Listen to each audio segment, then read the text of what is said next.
오늘 본문 말씀 보시겠습니다. 계속해서 마지막 본문이죠. 출애굽기의 마지막 본문 40장. 오늘은 34절로 마지막 38절까지 읽어드리겠습니다. 출애굽기 40장 34절입니다. 구름이 회막에 덮이고 여호와의 영광이 성막에 충만하매 모세가 회막에 들어갈 수 없었으니 이는 구름이 회막 위에 덮이고 여호와의 영광이 성막에 충만함이었으며 구름이 성막 위에서 떠오를 때에는 이스라엘 자손이 그 모든 행진하는 길에 앞으로 나아갔고 구름이 떠오르지 않을 때에는 떠오르는 날까지 나아가지 아니하였으며 낮에는 여호와의 구름이 성막 위에 있고 밤에는 불이 그 구름 가운데에 있음을 이스라엘의 온 족속이 그 모든 행진하는 길에서 그들의 눈으로 보았더라. 아멘. 읽어드린 출애굽기 40장 34절로 마지막 38절까지의 말씀 가운데서 회막에 덮인 구름이라는 제목으로 메시지를 나누도록 하겠습니다. 이번 주간에는 우리 시대의 모든 기독교 세계와 문화 그리고 심지어 지극히 세속적인 문화들에서까지 기쁘게 맞이하고 있는 크리스마스, 곧 주후 313년에 로마 제국의 황제 콘스탄티누스 1세와 리키니우스 황제가 밀라노 칙령에 의해서 기독교를 공인한 이후로 주후 354년경에 제35대 교황, 감독이라고도 합니다. 율리오 1세가 12월 25일을 예수 그리스도의 탄생을 기념하는 성탄절로 제정함으로써 공식적으로 시작된 성탄절이 있었습니다. 그때로부터 지금까지 모든 기독교 세계 가운데 중요한 절기로 자리하고 있는 것이 성탄절이죠. 사실 크리스마스 곧 성탄절을 로마의 감독 율리오 1세가 제정할 수 있었던 것에는 로마 가톨릭 교회가 현재까지 고수하고 있는 교황권이 배경으로 자리하고 있습니다. 즉 로마 가톨릭 교회에서 초대 감독 곧 교황이라고 생각하는 베드로 사도의 권세를 계승한 교황의 권세에 의해서 성탄절과 같은 절기를 제정할 수가 있는 것이죠. 그래서 로마 가톨릭 교회에서는 교황의 수익권 문제가 아주 중요한 핵심적인 논점인 것입니다. 그러나 우리들 즉 16세기 서유럽을 중심으로 일어난 종교개혁에 의해서 원래의 순수한 신앙으로 회복을 지향하는 개신교회들에게 있어서는 절기를 제정하거나 특별한 인물을 성인으로 추대할 수 있는 것과 같은 권세를 결코 인간이 지닐 수 없다는 입장에 있기 때문에 주후 354년에 율리오 1세에 의해서 선포되고 제정된 성탄절은 결코 성경에 근거하는 합법적인 절기가 될 수가 없는 것입니다. 기념하는 날이 될 수는 있을지언정 거기다가 절기를 뜻하는 무슨 절이라는 호칭을 붙일 수가 없는 것이죠. 오히려 그처럼 함께 모여 절기로 지키는 날을 사람이 임의로 제정하는 것은 우리가 그동안 살펴본 출애굽기 본문 그 가운데서도 출애굽기 35장 5절에 기록한 바 아론이 보고 그 앞에 제단을 쌓고 이에 아론이 공포하여 이르되 내일은 여호와의 절일이니라 이렇게 선포하여 백성들로 일찍이 일어나 번제를 드리며 화목제를 드리고서는 앉아서 먹고 마시며 일어나서 뛰놀았던 그 사건과 근본적으로 다르지 않은 일인 것입니다. 사람들이 임의로 수립한 그런 절기가 되는 것이죠. 그러므로 사무엘 밀러와 같은 장로교회 신학자는 가르치기를 복음의 은혜 가운데서의 주일 즉 기독교의 안식일을 제외하고서 반드시 지켜야 할 거룩한 날은 따로 없다 이렇게 말하면서 장로교회는 거룩한 날을 지키지 않는다 그랬습니다. 그것이 장로교회의 중요한 정체성이라는 것이죠. 왜냐하면 신약성경 어디에서도 예수 그리스도나 사도들 혹은 그 밖의 인물들에 의해서 예수 그리스도의 나심을 기억하고 기념하는 모습을 찾아볼 수 없기 때문입니다. 오히려 예수 그리스도의 나심은 구약 성경의 예언이 그대로 성취되고 완성된 그 자체로 충분한 것임을 신약 성경의 전체적인 문맥 가운데서 파악할 수가 있을 뿐입니다. 하지만 그럼에도 불구하고 오늘날 크리스마스를 반드시 지켜야 할 거룩한 날로 지킬 이유가 없다라고 주장하는 것은 C.S. 루이스의 책 나니아 연대기에 등장하는 마녀가 다스리는 나라를 만들고자 하는 그런 무정한 소리로밖에는 들리지 않는 실정입니다. 즉 크리스마스가 없는 하얀 마녀의 나라가 보여주는 황량하고 소망 없는 발상이 바로 성탄절을 특별하고 거룩한 날로 기념할 이유가 없다라고 하는 원래의 장로교회의 주장으로 인식되는 것이죠.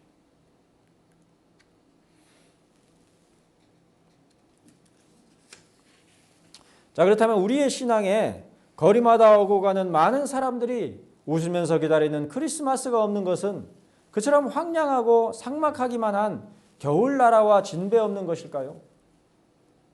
복음의 은혜 가운데서의 주일, 즉 기독교의 안식일을 제외하고 반드시 지켜야 할 거룩한 날은 따로 없다고 하는 장로교회의 주장은 신앙과 삶의 활력을 없애버리는 필요 없이 경직되고 삭막하기만 한 율법주의와 다름이 없는 것이냐 그 말입니다.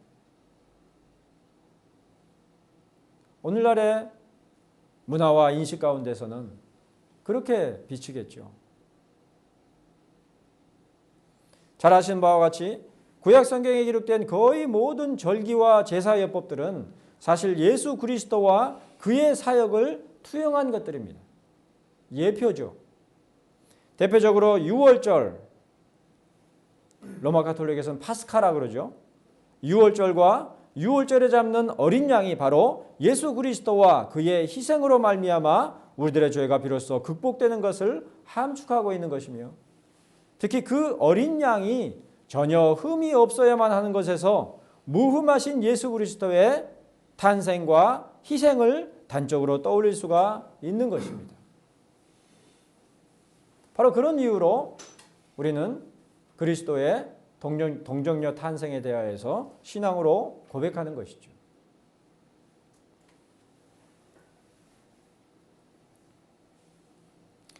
그런데 그런 구약의 모든 절기와 예법들이 예표하는 바 예수 그리스도께서 정말로 이 땅에 나셨으니 그것을 기쁘고 복되게 기념할 만한 것인데도 불구하고 정작 사복음서 안에서조차 예수 그리스도의 탄생을 특별하게 기념했다거나 혹은 예수께서 죽으셨다가 부활하셨던 그리고 승천하신 이후로 제자들과 신약교회에서 그러한 예수 그리스도의 나심을 대대로 기념했다라 하는 그런 기록을 성경에서 찾아볼 수가 없습니다.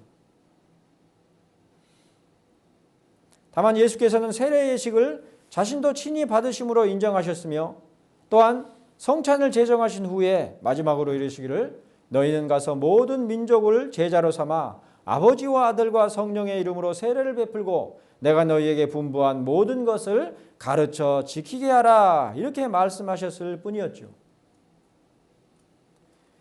한마디로 세례와 성찬 외에 특별한 절기들이나 행사들을 제정하시지 않으셨고 오히려 하나님의 말씀인 성경, 특별히 예수님께서 하나님의 말씀이라 그럴 때는 구약 성경을 일컫는 것이죠. 그 성경을 풀어 가르치심으로 기록되어 있는 성경의 내용과 본문들을 가르쳐 지키게 하는 것만이 성경에 근거하는 유일한 지침이자 당부였던 것입니다. 그러니까 모든 일들을 성경에 근거해서 수행하라 이렇게 명령하신 것이죠. 그러나 우리들은 마치 시내 산에 오른 모세를 기다리지 못하고서 이 모세 곧 우리를 애굽 땅에서 인도하여낸 사람은 어찌 되었는지 알지 못함이니라 이렇게 말하면서 아론에게 이르러 일어나라 우리를 위하여 우리를 인도할 신을 만들라고 했던 광야의 백성들과 같이 너희는 가서 모든 민족을 제자로 삼아 아버지와 아들과 성령의 이름으로 세례를 베풀고 내가 너희에게 분부한 모든 것을 가르쳐 지키게 하라는 주님의 분부를 따른다고 하는 많은 믿음의 백성들조차도 그 분부하신 말씀대로만 따르며 순종하는 것으로 만족하지를 못했습니다. 그러므로 크리스마스나 부활절 혹은 여러 기념하는 축제일들을 제정하는 가운데서 신앙의 의미와 기쁨을 부각시키곤 했던 것이죠. 거기서 찾는 것입니다. 하나님의 말씀, 성경의 진리 가운데서 신앙의 참된 것들, 기쁨을 찾는 것이 아니라 온갖 절기들과 특별히 기념하는 그런 것들을 통해서 대부분이 축제와 같은 성격이죠. 그 가운데서 기쁨을 찾고 그것이 마치 하나님께서 주시는 기쁨인 양 그렇게 생각하곤 했던 것이죠. 무엇보다 그러한 종교적 관습이 불러오는 가장 치명적인 문제는 그러한 것들이 정작 항상 제공되고 있는 중요한 의미들을 퇴색시킨다는 점입니다.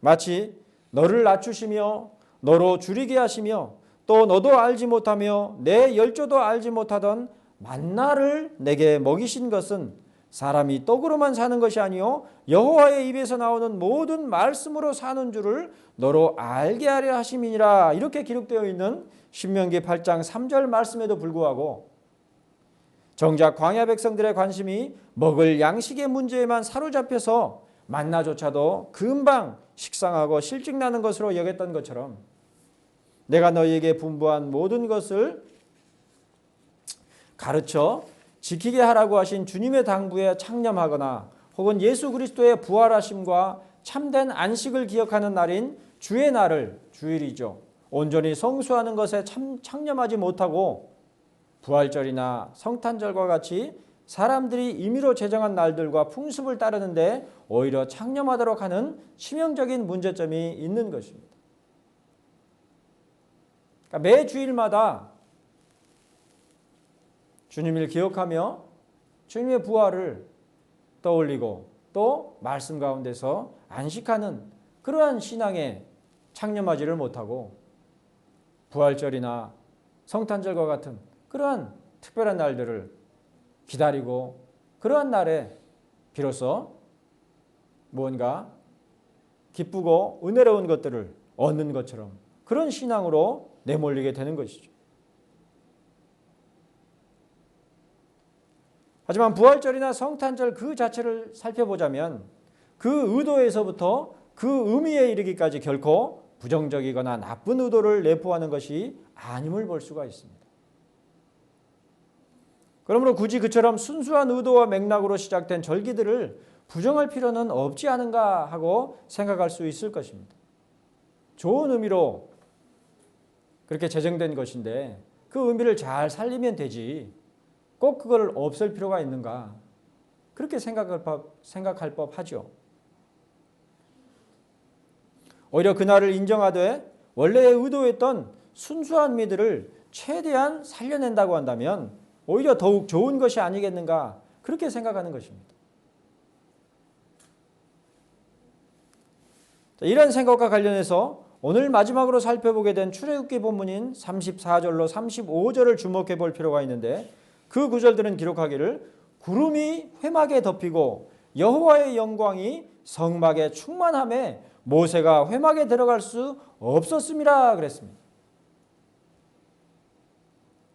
지난주일에 언급한 바 있듯이 성막이 거룩한 곳이요 하나님의 처소가 될 수 있는 것은 성막 자체로서가 아니라 그 성막의 가장 깊은 곳에 자리한 율법의 돌판, 바로 그 계명들을 주신 하나님의 거룩하심으로 말미암이라고 했던 것과 마찬가지로 회막과 성막에 여호와의 영광이 충만함에 있어서는 심지어 여호와께서 대면하여 아시던 자요 애굽 땅에 보내사 바로와 그 모든 신하와 그 온 땅에 모든 이적과 기사와 모든 큰 권능과 위엄을 행하게 하시되 온 이스라엘의 목전에서 그것을 행하게 한 자 모세조차도 조력하거나 수종될 필요가 없는 순전히 하나님 자신만의 영광으로 충분했던 것이죠. 모세조차도 들어갈 필요가 없었던 것입니다. 사실 부활절이나 성탄절 그리고 추수감사절이나 기타의 여러 축일들이 공이 겉으로는 주 예수 그리스도와 그의 놀라운 일들을 기억하는 날들이거나 혹은 하나님께서 이루신 그 어떤 놀라운 이적들이나 경탄할 만한 일에 감사하는 날들이지만 마치 시내산에 오른 모세를 기다리지 못하고 아론에게 이르러 일어나라 우리를 위하여 우리를 인도할 신을 만들라 이렇게 명했던 광야의 백성들이 일찍이 일어나 번제를 드리며 화목제를 드리고서는 앉아서 먹고 마시며 일어나서 뛰놀았던 것과 같이 인간의 기쁨과 즐거움을 꾀하는 축제로서 그 실질적인 의미들을 지니고 있는 것을 볼 수가 있습니다. 특히 로마 가톨릭 교회 그 문화에 잘 발달되어 있죠. 얼마나 많은 축제일들이 있습니까? 얼핏 일찍이 일어나 번제를 드리며 화목제를 드림으로 하나님께 대한 감사와 경배를 담은 것 같았지만 사실은 앉아서 먹고 마시며 일어나서 뛰놀므로 말미암는 즐거움과 기쁨을 원했던 광야의 백성들처럼 부활절에는 부활절 달걀을 나누고 이스터 에그라 그러죠. 성탄절에는 더욱 다양하고 원하는 바 각종 선물들을 주고받으며 즐거워함에 그 실질적인 의미들이 있는 것입니다. 바로 그것이 좋아서 믿지 않는 자들도 크리스마스를 기다리고 기뻐하는 것이죠. 예수 그리스도에 대해서 인정하지도 않고 예수 그리스도를 알지도 못하는 자들까지도 크리스마스에 담겨있는 그 뭔가 막연하고 풍성한 따사로운 그 느낌에 젖어서 그날을 기다리는 것입니다. 사람에게 기쁨이 되고 사람의 필요를 채우는 축제인 것이죠. 하지만 그런 것들은 전혀 하나님께서 요구하시며 원하시는 바가 아니며 또한 하나님께서 주장하시는 섭리의 일들 또한 더욱 아닙니다. 왜냐하면 섭리라는 것은 하나님의 보존과 통치를 가리키는 것이지만 더욱 본질적이고 깊은 의미에서의 섭리란 하나님의 뜻하시는 바를 이루시는 전적인 하나님의 주권적인 일들을 지칭하는 말이기 때문입니다. 그러니까 우리 흔히 오해하는 것처럼 우리가 원하는 바가 이루어지면 거기에 하나님의 섭리가 있는 것이 아니라 하나님의 뜻이 이루어지기 위하여서 그의 백성들을 보호하시고 다스리시는 그 가운데 하나님의 섭리가 있는 것이죠. 그러므로 요한복음 3장에서 세례 요한은 랍비여 선생님과 함께 요단강 저편에 있던 이 곧 선생님이 증언하시던 이가 세례를 베풀매 사람이 다 그에게 가더이다 이렇게 말하는 그의 제자들에게 내가 말한 바 나는 그리스도가 아니요 그의 앞에 보내심을 받은 자라고 한 것을 증언할 자는 너희니라 이렇게 말하면서 이르기를 신부를 취하는 자는 신랑이나 서서 신랑의 음성을 듣는 친구가 크게 기뻐하나니 나는 이러한 기쁨으로 충만하였노라. 그는 흥하여야 하겠고 나는 쇠하여야 하리라. 그렇게 말했던 것이죠. 하나님의 섭리란 그저 인간의 흥황함과 번창함에 그 중심을 두고 있는 것이 아니라 더욱 하나님의 뜻이 이루어짐에 중심을 두고 있는 것입니다. 하나님께 영광이 되는 것이 하나님의 섭리인 것이죠. 만일에 세례 요한에게 그러한 하나님의 섭리에 관한 정확한 통찰이 없었다고 한다면 자신이 세례를 베푼 적이 있는 예수라는 청년에게 사람들의 이목이 집중되고 쏠리는 상황과 형편을 도무지 간과할 수 없었을 것입니다. 동일한 신앙의 방향과 목적을 지니고 있는 신앙인들 사이에서도 더욱이 동일한 개혁신학의 길을 모색해가는 사역자들이라 할지라도 조금이라도 누군가가 잘되고 두각을 나타내면 곧장 시샘과 질투의 마음을 가지며 경계하거나 심지어 질시하여 깎아내리는 소인배적인 신앙을 지닌 자들처럼 그도 후배 종교 지도자인 예수의 번창함을 결코 용인할 수 없었겠죠.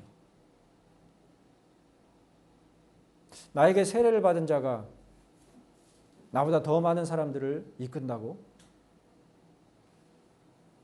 용인하기가 쉽지 않았겠죠.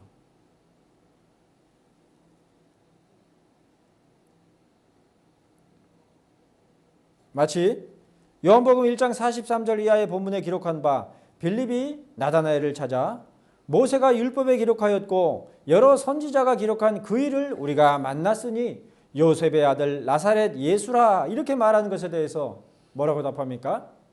나사렛에서 무슨 선한 것이 날 수 있느냐 그렇게 말한 것에서 알 수 있듯이 말입니다.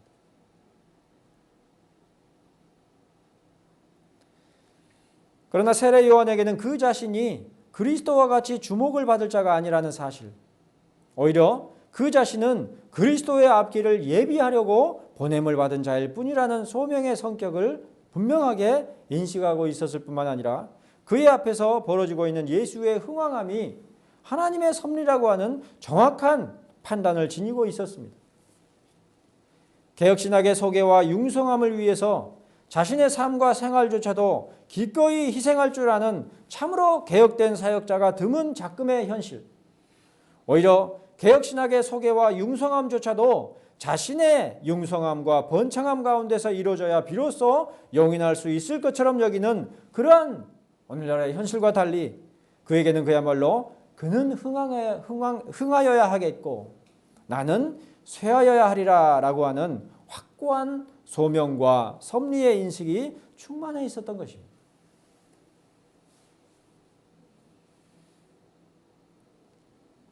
주목을 받을 자가 자기 자신이 아니라 예수시라는 사실을 잘 알고 있었던 것이죠.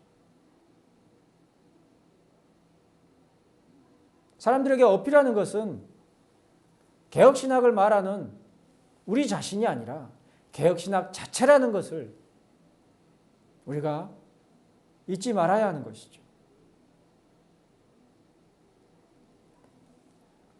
무엇보다 오늘 메시지의 본문인 36절로 38절의 말씀이야말로 바로 그러한 하나님의 섭리를 내보여주고 있는 그러한 본문입니다. 구름이 성막 위에서 떠오를 때에는 이스라엘 자손이 그 모든 행진하는 길에 앞으로 나아갔고 구름이 떠오르지 않을 때에는 떠오르는 날까지 나아가지 아니하였다고 한 것에서 알 수 있듯이 하나님의 섭리는 그저 그들의 필요를 따라 이루어진 것만이 아니라 전적으로 하나님의 뜻을 따라서 이루어졌던 것입니다. 그들이 가기를 원하면 구름이 움직이고 그들이 그만 가기를 원하면 구름이 멈추는 것이 아니라 구름이 이동하면 그들은 일어나 길을 나서야 했고 구름이 멈추면 그 자리에 머물러야 했던 것이죠.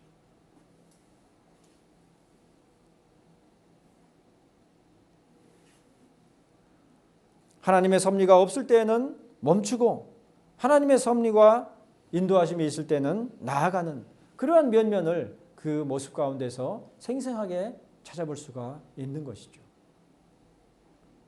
오늘 메시지의 본문이자 출애굽기의 마지막 구절인 38절 말씀을 보면 낮에는 여호와의 구름이 성막 위에 있고 밤에는 불이 그 구름 가운데 있었던 것을 볼 수가 있으니 낮에는 구름에 가려진 그늘로 광야의 백성들을 보호하시며 또한 밤에는 그 구름 가운데 있는 불로서 백성들을 보호하셨지만 그러나 하나님의 뜻에 따라 나아가고 멈추는 것이 광야의 백성들을 이끄시며 다스리시는 여호와 하나님의 섭리의 생생한 실상인 것입니다. 더구나 38절 말씀은 기록하기를 이스라엘 온 족속이 그 모든 행진하는 길에서 그들의 눈으로 보았더라 이렇게 기록해서 그러한 하나님의 섭리하심을 모든 백성들이 생생히 목격했었던 것을 밝히고 있습니다. 눈앞에서 본 것이죠. 그들의 손으로 회막을 건설하고 성막을 세웠더라도 그것들이 여호와 하나님의 영광스러운 처소임을 입증하는 것은 전적으로 성막에 여호와의 하나님의 영광만이 충만함으로 말미암아서였던 것을 이스라엘 온 족속이 그들의 눈으로 보았던 것입니다. 비록 성막 자체는 사람이 지은 것일지라도 여호와 하나님의 영광이 샤키나가 충만함으로 말미암아 그것이 하나님의 임재하시는 처소로서 명백히 입증되었던 것이죠.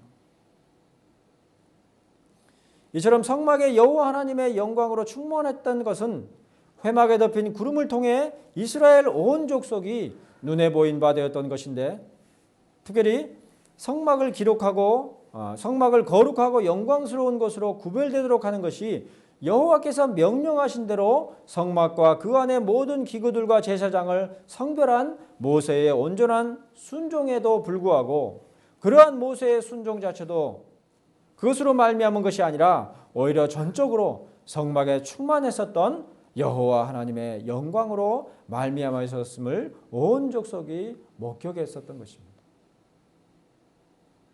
오히려 여호와 하나님의 영광이 충만했을 때에 모세조차도 성막 안에 들어갈 수가 없었던 것이죠.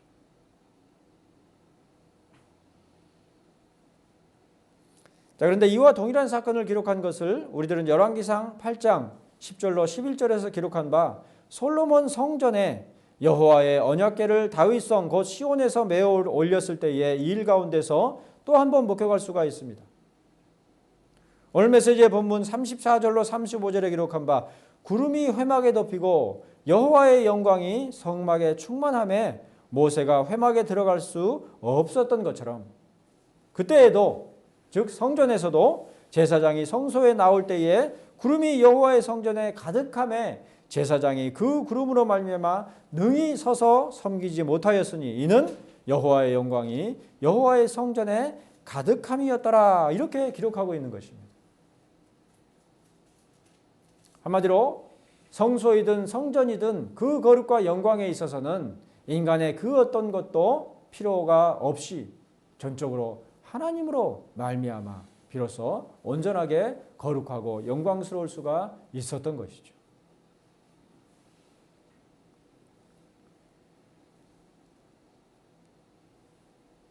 심지어 여호와께서 대면하여 아시던 자요 애굽 땅에 보내사 바로와 그의 모든 신하와 그의 온 땅에 모든 이적과 기사와 모든 큰 권능과 위엄을 행하게 하시되 마치 신과 같이 하나님과 같이 서게 하시되 온 이스라엘의 목전에서 그것을 행한 자 모세로 말미암아서도 아니라 그 모든 인간들의 수고와 헌신 아니 그 모든 인간들의 순종으로도 다가갈 수 없는 여호와 하나님의 영광으로서만 비로소 이루어지는 것임을 성경은 분명하게 밝혀두고 있는 것이죠.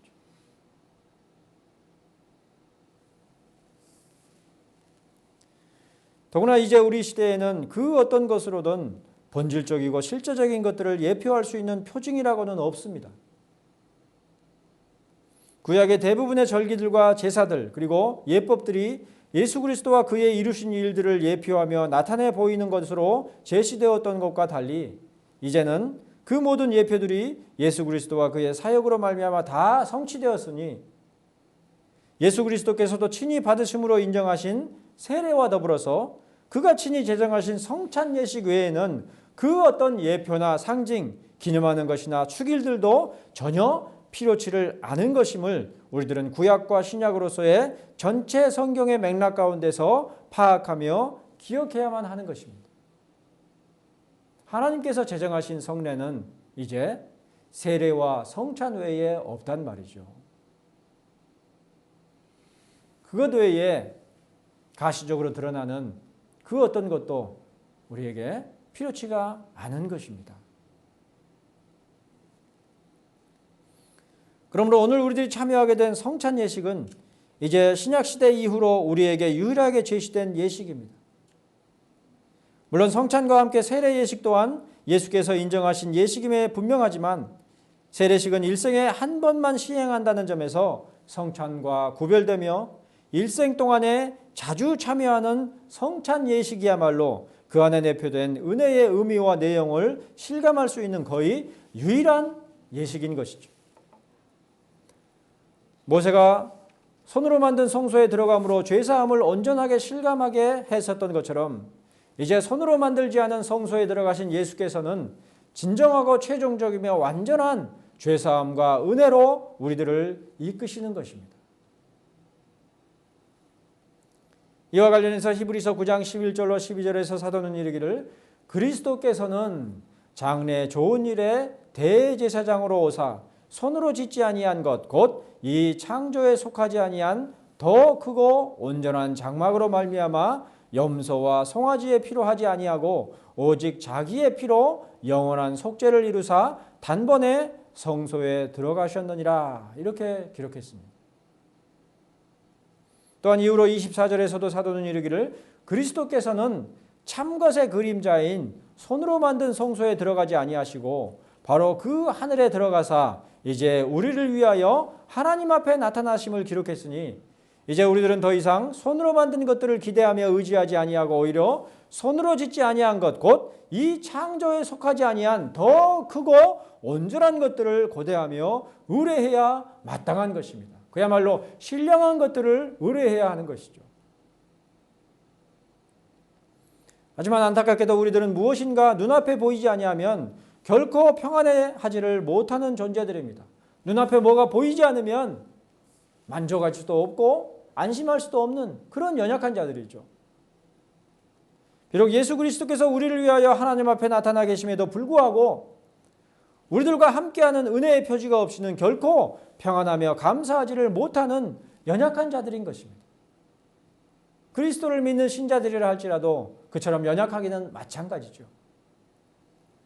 그러므로 광야에서 낮에는 여호와의 구름이 성막 위에 있고 밤에는 불이 그 구름 가운데 있었던 것처럼 이제 우리에게도 성찬을 통해 예표되는 바 염소와 송아지의 피로 아니하고 오직 자기의 피로 영원한 속죄를 이루신 예수 그리스도의 희생 곧 그 살을 찢으시며 그 피를 모두 쏟으신 희생으로 말미암는 은혜와 감사의 떡과 음료가 있는 것이죠. 그것이야말로 진정한 은혜의 표지요 표징인 것입니다. 물론 그 같은 믿음에 근거하여 모인 이 자리 가운데에는 지금도 여운처럼 드리워져 있을 법한 크리스마스의 아련한 추억이나 분위기라고는 찾아볼 수가 없습니다. 캐럴도 없고 반짝이는 전구도 없고 그 어떤 장식조차 없죠. 거리마다 오고 가는 많은 사람들이 웃으면서 기다리는 크리스마스의 즐거움이나 그 따사로운 여운이라고는 전혀 찾아볼 수가 없는 것입니다. 하지만 우리는 오늘 참것의 그림자인 손으로 만든 성소에 들어가지 아니하시고 바로 하늘에 들어가사 이제 우리를 위하여 하나님 앞에 나타나 계시는 예수 그리스도께서 찢으신 살과 흘리신 피를 기억하는 표징인 빵과 포도주로 시행하는 성찬 예식에 참여하게 되었으니 이것이야말로 그림자와 같은 허망한 즐거움과 기쁨에 비할 바가 아닌 참된 은혜요 참으로 복된 감사와 기쁨이 되어야 마땅한 것입니다.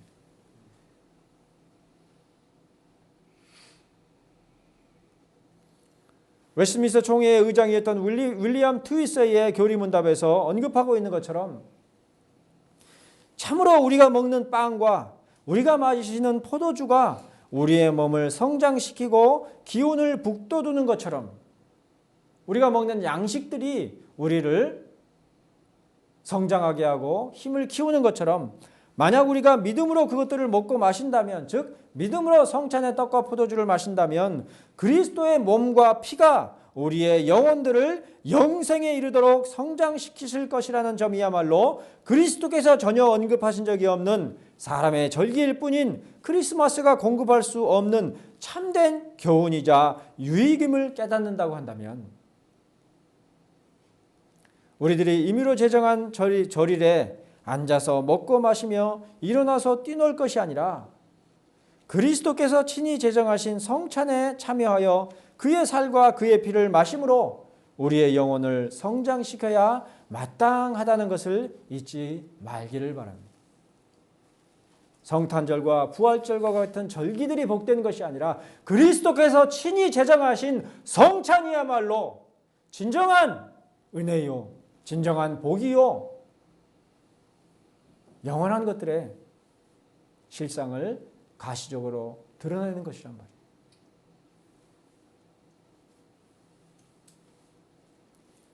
비록 예수 그리스도의 출생을 기억하는 것이 성탄절이라 할지라도 우리의 영혼이 참으로 출생한 것은 세례에 참여함으로 이루어졌음을 깨달으시기를 바랍니다.